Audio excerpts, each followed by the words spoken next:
Miriam runs a riding school with her husband. They teach children, or at least they did, until the fence went up along the river at the end of her land, which is the border with Croatia. Within 2 days, one of her dogs had been badly injured on it, so the authorities came back and put up another fence as well, and she's now lost a chunk of her field. Now the horses can't swim in the river, and they've had to stop the riding classes for fear a child could fall off into the fence. Actually, we had to stop because when we found out about the fence, it was just too big of a responsibility and a risk to invite or get anybody here or even let the horses out. So the horses were inside in the stable for about a month. Which they hated, probably. Yes, of course. Stories abound in the villages here of farmers having land cut in two, of bears and deer cut to ribbons, of kids falling off their bikes into the wire, and yet nobody has ever seen a refugee.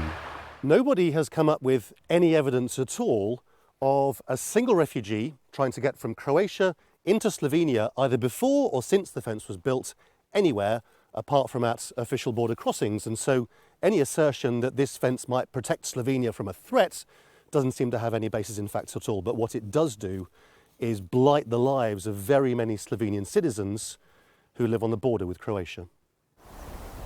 Exactly 144 kilometres further along the fence lies some of Slovenia's most beautiful scenery. Here the fence runs along the river Kolpa, beloved by adventurous holidaymakers. Yet at this campsite they're already getting calls from canoeists who worry how on earth they'll get out of the water if the wire is in the way. When the army put the barbed wire next to the water, do you think they didn't think about the consequences? No. Nothing, they didn't think. And also people who sent them to put this wire, they didn't talk with us. The politicians, you mean? Yes, to come and see what is happening here, what we are doing. Is it necessary to put this wire, and have we seen any refugees here? But we didn't see nobody.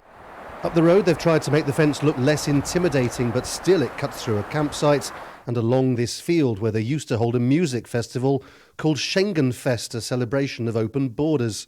But not anymore. The hotel trade is furious.